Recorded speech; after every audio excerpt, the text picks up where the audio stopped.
It's interesting to me that BJP ने कितना, मोदी जी ने कितना डर फैलाया इनकम टैक्स डिपार्टमेंट, छोटे बिजनेसेस पे, मीडियम साइज बिजनेसेस पे, और एक सेकंड में सब गायब हो गया।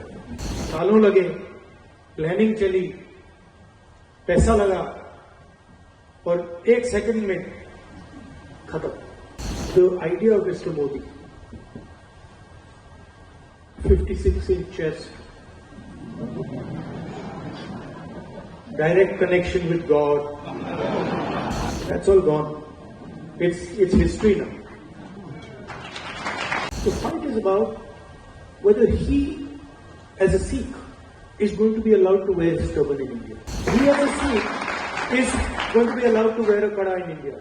He, as a Sikh, is going to be able to go to Gurdwara. That's what the fight is about. And not just for him, for all religions. What the RSS is basically saying is that certain states are inferior to other states. India is called a union of states. In the constitution it's written clearly. वो कहते नहीं, union नहीं है, ये सब अलग अलग हैं, और इन सब में से एक सबसे जरूरी है, एक सोच सबसे जरूरी है, उसका हेडक्वार्टर नागपुर में है। You are the bridge between these two great unions of states. आज राहुल गांधी का, जो मैंने कहा, मैं स्पोक्स पर्सन नहीं हूं, लेकिन मैं जनरल ऑब्जर्वर की तरह मैं कह सकता हूं कि अगर राहुल गांधी ने कहा है, वो क्या गलत कहा है या सही कहा है, मुद्दा ये होना चाहिए। लोग मानते हैं जो राहुल गांधी ने कहा है बिल्कुल सही कहा है। वहां पे अगर सही बातें की हैं तो आज के दिन वो राग अलापना कि साहब विदेश में जाकर ऐसी बात नहीं करनी चाहिए थी, इसके दो पहलू हैं। एक तो ये कि इसकी शुरुआत किसने की, हमेशा हमारे माननीय प्रधानमंत्री नरेंद्र मोदी ने की।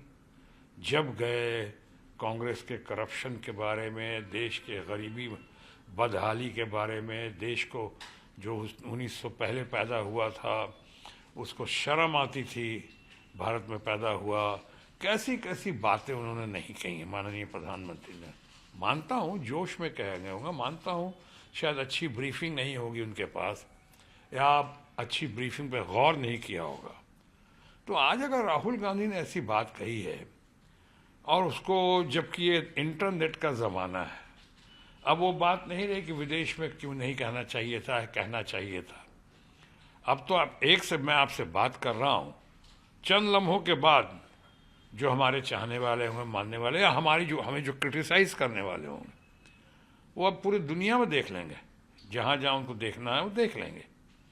तो अब वो दूरियाँ तो बहुत कम हो गई हैं, हम ग्लोबल मार्केट में आ गए हैं, ऑनलाइन का ज़माना है। तो ऑनलाइन के ज़माने में अगर राहुल गांधी जी ने कोई ऐसी बात कही है जो हमारे रूलिंग पार्टी के लोगों को, या माननीय प्रधानमंत्री को, या उनके चाहने वालों को अच्छा नहीं लगा है, तो मैं समझता हूँ ये नादानी है। पॉलिटिकल तौर पे कह सकता हूँ ये सही नहीं है। राहुल गांधी आज बहुत ही लोकप्रिय हैं। राहुल गांधी आज इतने कद्दावर हो गए हैं, इन्होंने कैसे कैसे धन शक्ति का दुरुपयोग करते हुए राहुल गांधी को पप्पू और क्या क्या नहीं कहने की कोशिश की। फेंकू नाम आया था, उसको दबा दिया, अपने फेंकू नाम को, और इनके पप्पू नाम को उभार दिया। आज देखिए इतना ऐसा हुआ है कि जो क्रांतिकारी यात्रा करके राहुल गांधी ने, या विश्व भ्रमण करके जिस तरह से उन्होंने अपनी छवि को, या अपनी पर्सनैलिटी, व्यक्तित्व में जिस तरह से उभार आया है, वो तो अभूतपूर्व है, बेमिसाल है। तो आज लोग कहते हैं ना, खिसियाई बिल्ली खंभा उखाड़े।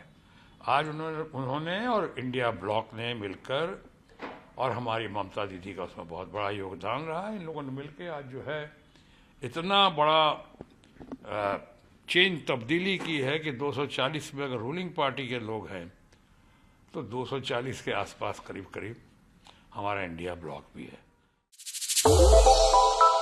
श्रेष्ठ भारत पर खबरों से जुड़े रहने के लिए चैनल को सब्सक्राइब और लाइक करें, बेल आइकन दबाएं और देखते रहें श्रेष्ठ भारत।